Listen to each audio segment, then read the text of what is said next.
قل هذه سبيلي أدعو إلى الله على بصيرة أنا ومن اتبعني وسبحان الله وما أنا من المشركين. نعم.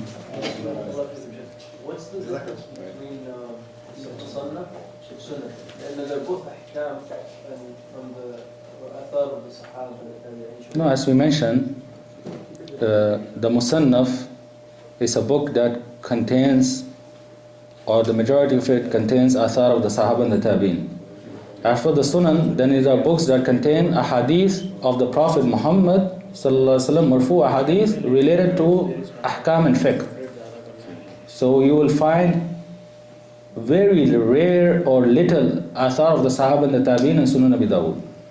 And this is why Imam Abu Dawud himself says that after my book, a muhaddith, a student of hadith, should also compile or gather the athar, because he has not mentioned them in his book. He has not mentioned them. If they were mentioned, he wouldn't refer a student to this or direct him to this. So this is the difference between the musannafat and the sunan. That if one wants to find the athar of the Sahaba and the Tabi'in, the first books he should refer to are the Musannafat. We mentioned an example in Sunan, in a book called Sunan, that, where the Sahabi will be speaking like قال Abu Hurairah radiallahu anhu, and then in the end he'll say Hadith Sunnah, right? No. So would that still be considered marfu' because the Prophet sallallahu alaihi wasallam? Yeah. This is the asal, yani. The foundation is that this is Hadith marfu'. And now many hadiths have sayings of the Sahaba before it or after it. There will be a qissa, story related to that hadith. Just like the Quran has asbab al-nuzul from the sciences, from the sciences of Quran is a topic or a science called asbab al-nuzul. Why the ayat were revealed? What was the reason? What was the occasion of the revelation of the ayat? The ulama have written specific books in the sciences. So similarly, there's a science in the science of hadith that is called asbab wurud al-hadith. Just like asbab nuzul al-ayat, there's asbab wurud al-hadith. Why the hadith came to exist. And the scholars have written specific books in this topic. So from these stories that are connected to these ahadith from the Sahaba, they derive what was the reason that the Prophet ﷺ made this statement? Why it came about? Something happened, something occurred, there was an occasion. A Bedouin came and he asked the Prophet Muhammad ﷺ. He did something, so the Prophet ﷺ told this. So this is the reason this hadith came about. So these are all connected to that hadith and it is considered part of that hadith. It is considered part of that hadith. Now, brothers, before we begin, due to shortage of time, let's keep all questions till the end, inshallah, and the Shaykh will take them. Depending on time at the end, let's try to not to stop the lecture in the middle because we're already a bit behind, inshallah. And so we'll try to take them at the end, inshallah. Tayyib. If anyone has a question, he can note it down, inshallah, and at the end, we can take them, inshallah. We continue speaking on the conditions and the methodology of Imam Abi Dawud. From the most important topic regarding Sunan Abi Dawud is the topic of the status of the hadith of his book. Are they authentic? Are they all authentic? Is amongst them a hadith that are not authentic? And the scholars have differed in this issue, because he has a statement in his treatise to the people of Makkah, which the scholars have understood in different meanings and different light. The statement says that he told the people of Makkah when he wrote this treatise, he says that وَمَا كَانَ فِي كِتَابِ مِنْ حَدِيثٍ فِيهِ وَهْنٌ شَدِيدٌ فَقَدْ بَيَّنْتُ. That every hadith in my book which has a severe defect, which is severely weak, I have mentioned the defect. I have just not narrated this hadith and moved on. Rather, I have mentioned that this hadith is severely weak. This hadith is severely weak. This hadith, as we mentioned yesterday, someone asked a question, these kind of ahadith that have severe defects, they cannot ever become authentic. They cannot reach the level of Hasan li ghayrihi by combining his various chains of narration. These severely weak ahadith, they will remain severely weak. They cannot be raised to a rank of acceptance. So he says that every hadith that is in severely weak, I have mentioned that it is severely weak. And of course the scholars of hadith, we don't want to get into detail, they have specific terminology and words they use to rule upon this ahadith, from which a student of hadith can understand that these ahadith are severely weak. After which he says, وَمِنْهُ مَا لَا يَسِحْ سَنَدُهُ. And from the ahadith in my book are that which are weak, not severely weak. Severely weak, I have mentioned that they are severely weak. From them are the ahadith that are weak, that are not authentic. He himself says this in the treatise to the scholars of Makkah. وَمِنْهُ مَا لَا يَسِحْ سَنَدُهُ وَمَا لَمْ أَذْكُرْ فِيهِ شَيْئًا فَهُوَ صَالِحٌ. He says, and this is the gist of the matter where the scholars have differed, where he says that, and that in those ahadith which I have not ruled upon in my book, in Sunan, I have just narrated the hadith and moved on to the next hadith. I have not ruled upon it with being severely weak. Condition upon him that he made was that he would only rule upon the severely weak hadith. And he says that which I did not rule upon, فَهُوَ صَالِحٌ. مَا لَمْ أَذْكُرْ فِيهِ شَيْئًا فَهُوَ صَالِحٌ. This word salih is the cause of difference amongst the scholars of hadith from that time. That what does he mean by salih?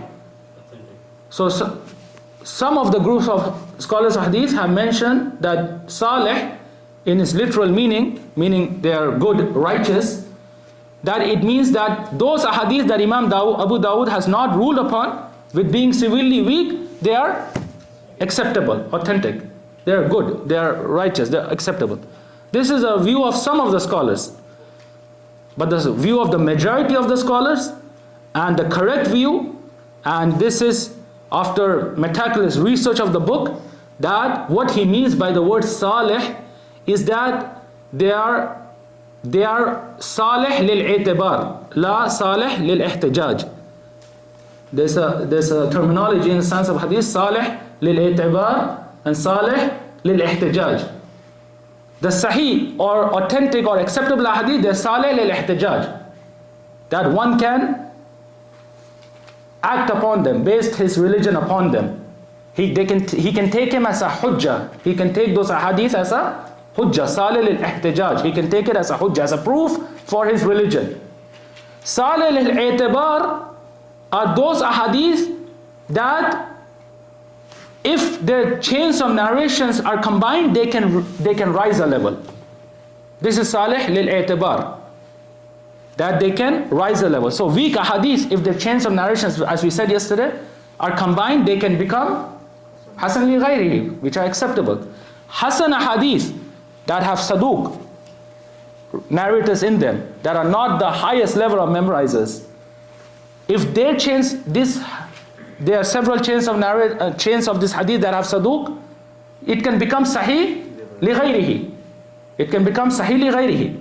So this is what he means, Imam Abu Dawud, by salih, not salih lil-ihtijaj, that they are acceptable and can be taken as hujjat for actions and for religion. No, he means salih al-i'tibar, that they can be combined, their chains of narration, they can be raised a level. Meaning that those ahadith that he has not ruled upon, that he has been silent upon, that from them are sahih ahadith, hasan ahadith and da'if ahadith. Because all of these can raise a level by combining the chains of narration. As we said, da'if can become hasan li ghayrihi, it is salih li-i'tibar. Hasan li dhatihi is salih li-i'tibar, it can become sahih li ghayrihi. This is the correct position, and this is the position of the majority of the scholars. And after researching the book of Sunan Abi Dawud, it's clear that this is what he means, salih lil-i'tibar. So from this we benefit from Imam Abu Dawud rahimullah's statement here that he has ruled upon the severely weak ahadith, and other than it that he has remained silent upon, which are the overwhelming majority. From them are Sahih ahadith, Hasan ahadith, and Da'if ahadith.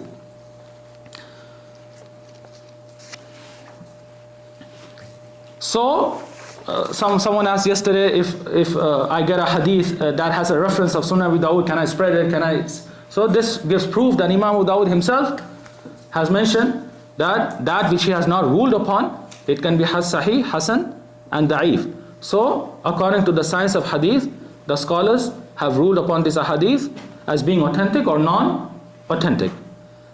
Rather, there's something even worse than this, which is that these severely defected ahadith, that Imam Abu Dawud after it mentions words that give proof that they are severely weak.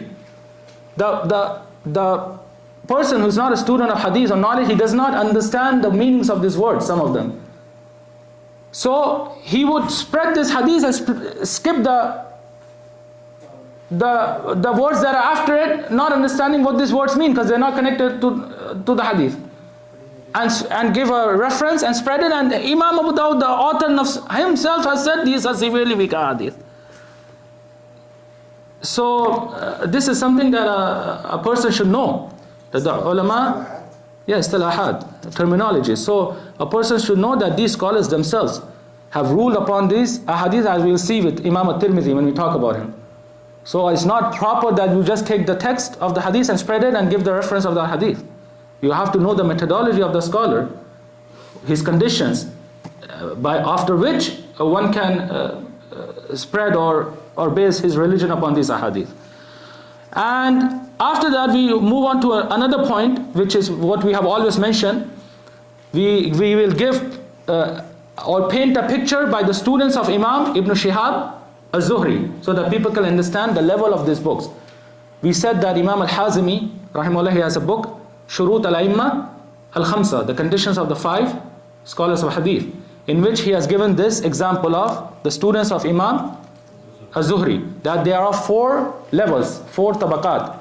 And he said that Imam Bukhari narrates hadith of the first tabaqat, the highest, which along with being the highest memorizers of hadith, who are very rare mistakes, they have spent a long time with Imam al-Zuhri, so they know his right hadith from wrong hadith. So Imam Bukhari narrates these hadith of these kind of narrators, due to which his book has raised in rank than other books. It is the most authentic book after the book of Allah Tabarak wa Ta'ala. The second tabaqa level is the tabaqa that Imam Muslim narrates upon. They are memorizers of hadith of the top level. They have rare mistakes, but they have not spent a long time with the scholar they narrated upon. For example, Imam al-Zuhri. So this is why Sahih Muslim comes after Sahih al-Bukhari in level of authenticity. Now we will talk about the third and the fourth level, which we did not mention because we did not need them for Bukhari and Muslim, but we need them for Sunan al-Arba, Abu Dawud, Tirmidhi, an-Nasai, Ibn Majah.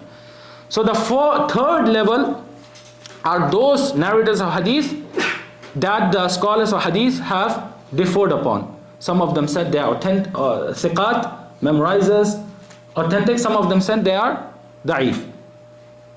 So they are not those the top memorizers of hadith that have been agreed upon. They are authentic and they are weak. This is the third tabaqa, but with them being differed upon if they are authentic or weak, they have spent a long time with Imam al-Zuhri. They have spent a long time with the scholar that they narrate the hadith upon. Just like the first level, they were thiqat, but these are not, but they have spent a long time with the scholar they narrate upon. This is the condition of Abu Dawud rahimahullah. He narrates, most of his ahadith are on this tabaqa. Those narrators that are agreed and disagreed upon amongst the scholars of hadith, if they are thiqat, if they are da'if, but they have spent a long time with the narrator that they have narrated upon, the shaykh they have narrated upon. So this time that they have spent, this gives strength if they have been ruled upon with being weak in their memory, this long time gives strength and they might be raised to a level of Hasan. What's a long time? 5 years, 10 years? I mean, there's no tahdid. The muhaddithin have, based on his volume of hadith, and they have various ways of determining. There's no fixed, I mean, this is not maths we are talking about here. 1 + 1 is 2. This is a very precise and detailed science, so there's no fixed long time. This is left to the scholars of hadith. When they say that in their books, when they mention biographies of this narrator, that he has spent a long time with that shaykh, we accept it. We refer to them to find out who spent a long time or not. They will mention in the biographies that lazamahu, that this narrator spent a long time with his shaykh. They are the ones who rule upon this. So this is the condition of, or the level that Imam Abu Dawud narrates upon, mostly.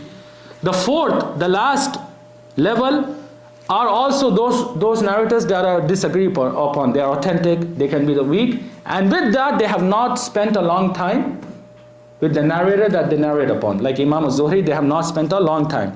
And this is the shart or condition of Imam at-Tirmidhi, rahimahullah. We will mention that here and we will mention that there. This is the condition of Imam at-Tirmidhi. Imam Tirmidhi, many of his ahadith, he has narrated on this level of narrators, who are between strength and weakness, and along with that they have not spent a long time with the narrator they have narrated upon. So Imam al-Hazmi, he mentions that here we have two phenomena at the same time. In one case, the Tirmidhi is above Abu Dawud, and in one case Abu Dawud is above at-Tirmidhi. How is that?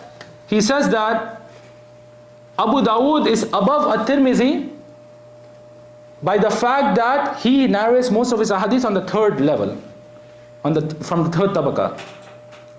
And Imam Tirmidhi narrates most of his ahadith from the fourth level, which are lesser than them. So this way Imam Abu Dawud is higher than at-Tirmidhi in strength, in authenticity. Sunan Abi Dawud is higher than Jami' at-Tirmidhi in authenticity. But in a way Tirmidhi is better or above Abu Dawud. Why is that? No. Because as we just mentioned, Abu Dawud rahimahullah, even though he narrates on this third tabaqah, he remains silent on the most of the hadith. He does not mention the ruling. Imam Tirmidhi, even though he narrates most of his hadith on this fourth tabaqah, he rules on every single hadith. He himself rules on every single hadith. We'll mention that in Jami' Tirmidhi. After every hadith, he has a ruling on it. Sahih, Hasan, Hasanun Sahih, Hasanun Gharib. He has so many terminologies ruling upon this hadith. So in this way, he has raised the one who rules and makes it apparent to the people is better than the one who remains quiet. So this is the way that's due to which some scholars have said Sunan Abi Dawud is more authentic than Tirmidhi, and some scholars have said Sunan or Jami' Tirmidhi is more authentic than Sunan Abi Dawud. Understood? Now, then we come to a very important point. This that why would Imam Abu Dawud narrate weak ahadith in his book? Why would he narrate weak ahadith in his book? Huh? So, as we said, that in his book are the severely weak ahadith which he has ruled upon, and the rest are either Sahih, Hasan or Da'if. So Sahih, Hasan, we have no problem. They are all acceptable ahadith. But why would he narrate weak ahadith in his book? So the scholars have mentioned three main reasons for it, and these reasons can be applied to all the other books of hadith. The muhaddithin, the scholars of hadith, they have specific reasons for doing this, and if someone were to understand these reasons, then it is something very easy to accept. The first reason, as we mentioned, that the da'if hadith, the weak hadith which is not severely weak, it is salih lil-i'tibar. It can be raised to Hasan li ghayrihi. It can become acceptable. So Imam Abu Dawud rahimahullah narrates this hadith in his book, mentions this hadith in his book, so that a scholar of hadith after him, a student of hadith, he can do takhrij gather the chains of narration of this hadith and it can be raised to Hasan li ghayrihi. It can become acceptable. So this is one reason.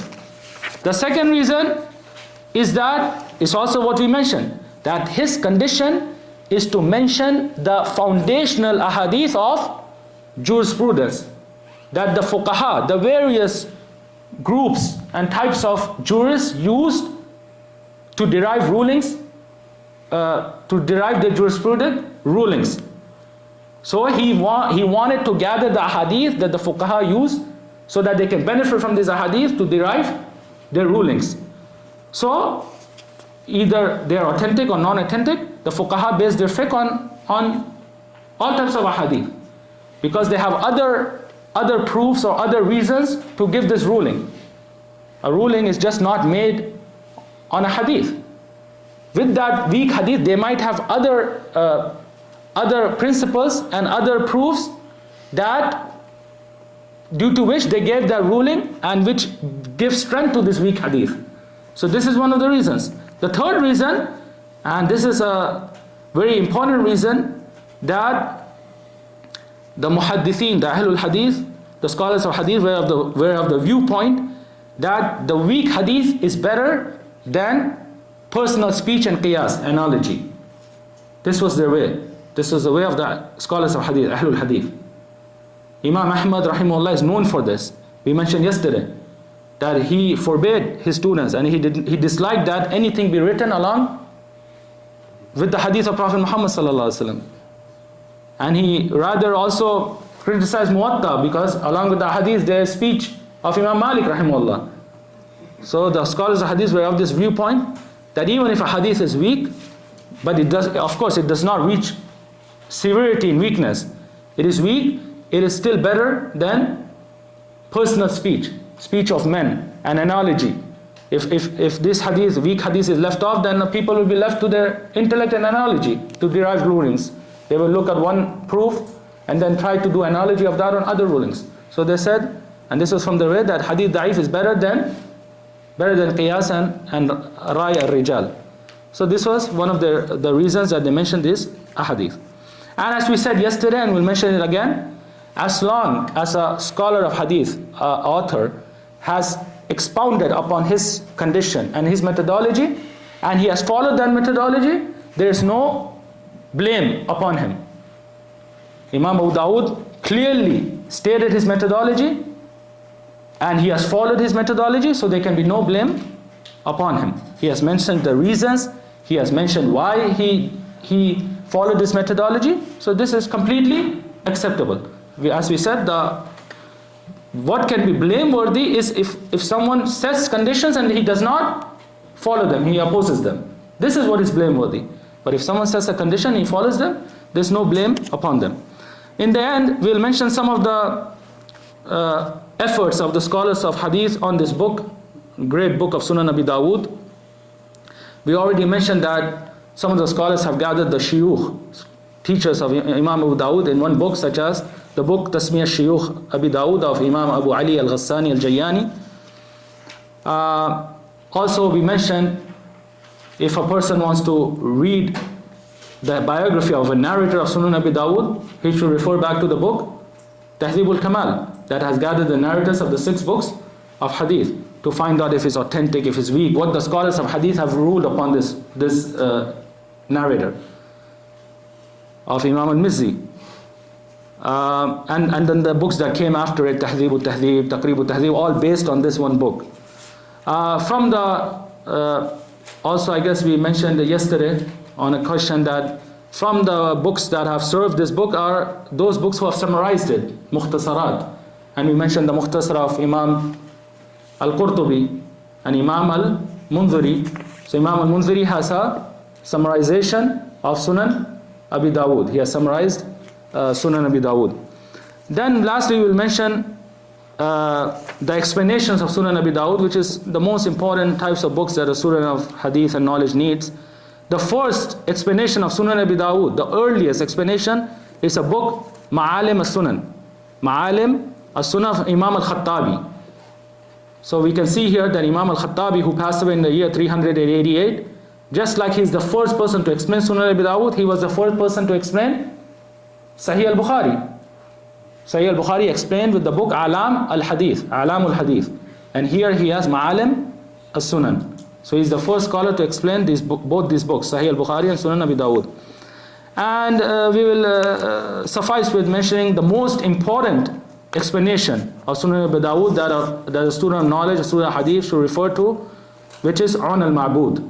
An al-Ma'bud fi Sharh Sunan Abi Dawud, of the great scholar of hadith, Al-Allama Shamsul Haq Al-Azim Abadi. Shamsul Haq Al-Azim Abadi, rahimahullah, who was from the great scholars of hadith of India, who passed away in the year 1329, almost 115 years ago, 1329. He was from the great scholars of hadith of India, from the foremost students of the reviver of the Sunnah in India, Al-Imam Al-Sayyid Nazir Hussain Ad-Dahlawi, rahimahullah. And from the great benefits of the book An al-Ma'bud is that it is upon the way of the Ahle-Hadith of the Indo-Pak subcontinent. They are not confined to one madhab from the madhahib like the other explanations are. They go with the proof and the hadith and the dalil wherever it goes. They follow the dalil and the sunnah wherever it leads them. It is not confined to one madhab. And also from the great benefits and that which distinguishes the Ahlul-Hadith of India and Pakistan is that they are Salafi in Aqidah. So, like some of the other explanations that we have mentioned, they have mistakes in Aqidah. But the book of An al-Ma'bud is of an Imam who was Salafi and Aqidah. So you won't find any mistakes in Aqidah in this book. And with this we finish Sunan Abi Dawud. And before we move on to Tirmidhi, if there's one or two questions, we can take them inshallah. Yeah. For severely weak hadith that's mentioned in Sunan Abi Dawud, could it be said that the reason he mentioned it is because so that people can know that this hadith, if somebody hears it? Yeah, there's no doubt. He mentioned them because some of the fuqaha use this hadith to derive a ruling from them. And he mentioned the weakness, defect, so that the people can know that this hadith is not authentic and the ruling based on this is not authentic, even though some of the fuqaha might have used this hadith for deriving a ruling from it. Now, the statement that is the weak hadith that is better than the speech and analysis. Yeah. Isn't that what the Hanafiya is based on? The Hanafiya's perspective, that they're okay with the... No, the Ahlul Rai, yes, the Hanafiya, they mention this in actions. In action, implementing that, we should implement and act upon weak hadith. We are talking about narrating this hadith, authoring, gathering this hadith. And as we have said repeatedly and just a few minutes ago, that these hadith, it can be ruled upon as being authentic and non-authentic. And we oppose the scholars who said that which Imam Abu Dawud remains silent on, they are authentic. So we are talking about narrating or mentioning this hadith. Why did the muhaddithin mention this hadith? Why did the muhaddithin mention these hadith? So they mention it from this aspect, and as we said, that it is not just one reason they mentioned it. They might not have heard a chain of narration of this hadith that another muhaddith in his country or in his travels could have heard. And combining these two chains, it can raise this hadith to being acceptable, hasan li ghayrihi. Being acceptable, hasan li ghayrihi. but on their own, acting on them is the Yeah, this is something that is agreed upon amongst the Ahlul Hadith. We are talking about compiling and gathering this hadith. They left the door open from their piety that they might not have heard a chain of narration of this hadith that someone else could have heard that could make this hadith acceptable. And this is a reality. Today, when you do takhrij of this hadith, gather the chains, many hadiths in Sunan Abi Dawud that just with that chain in Sunan Abi Dawud, it is weak. But with gathering the chains, you can say it is hasan li ghayrihi. and this is also a great benefit, from the great mistakes is to rule upon a hadith just on one chain of narration. This is something that is in opposition to the methodology of the scholars of hadith. A hadith cannot be ruled upon just on one chain of narration. So you can't open a book, Sunan Abi Dawud, Tirmidhi, Musnad Ahmad, and study that chain, see if it's muttasil, connected, see if the narrators are authentic or not, and then rule upon it. This is from the mistakes in ruling upon a hadith. You have to gather the chains of narration of this hadith. Who else narrated this hadith in their books? So this hadith that Abu Dawud mathalan narrated, Imam Nasai narrated, Ibn Majah narrated, Musnad Ahmad, Imam Ahmad narrated, Darimi narrated, Muwatta, it is present in Muwatta. So when you gather these chains, you can have a weak narrated in Sunan Abi Dawud, but you can have another weak narrated, for example, in Muwatta. You can have a break in Musnad. So these small defects, they can combine and make this hadith Hasan لغيره. And this is the way of the Muhaddithin. And Imam al-Albani rahimahullah, the rulings that he has ruled upon in those hadith, and when he has differentiated Sahih from Da'if, Sahih Abi Dawud, Da'if Abi Dawud, this is how he has ruled. Not just on that chain. He has combined the chains of narration of this hadith, and then based in light of all those chains of narration, he has ruled upon the hadith. No. So, I think you answered the question. Yeah. So, you mentioned there are no mu'allaqat in Sunan Abi Dawud, but there are non-authentic ahadith. Yeah. And the primary reason maybe there is, one chain. Yeah, there are several reasons as we have mentioned. You need multiple chains to prove it. Now, at the same time, when we have this point, like there are non-authentic ahadith, we know that from the perspective of Imam Dawood, he did categorize some ahadith as da'if, right? And for other ahadith, he used the word salih. Salih, no. Right? So like if some hadith come to us and it doesn't say da'if, no, right? So our assumption is a salih from the perspective of Imam Ibn Dawud.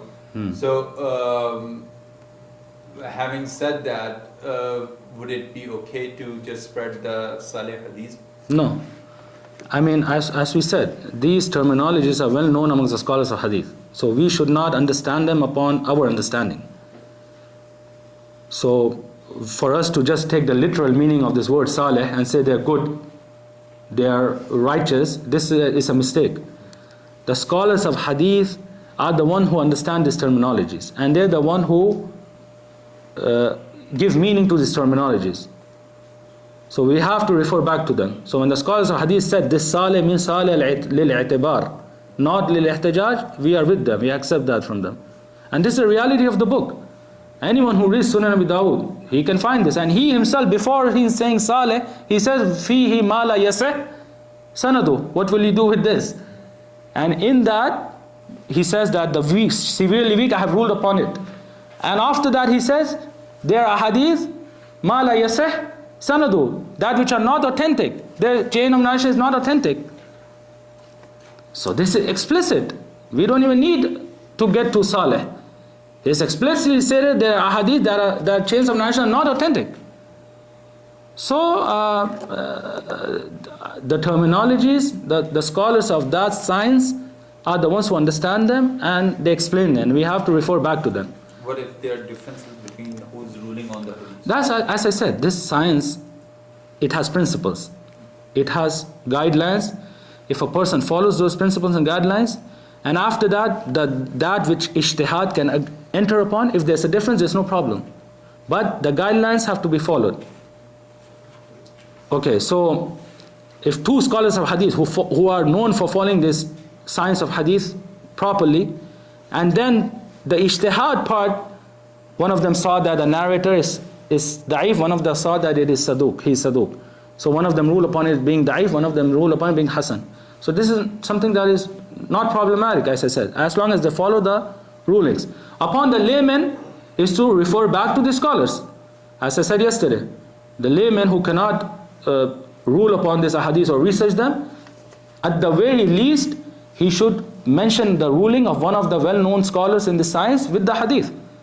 So if Shaykh al-Albani, for example, rahimahullah, has ruled upon this hadith as being Hasan or Sahih, authentic, acceptable, then he should mention that along with the hadith. And this is enough for him. This is enough for the layman. We should continue inshallah and we'll open questions later. وذكر فإن الذكرى تنفع المؤمنين وما خلقت الجن والإنس إلا ليعبدون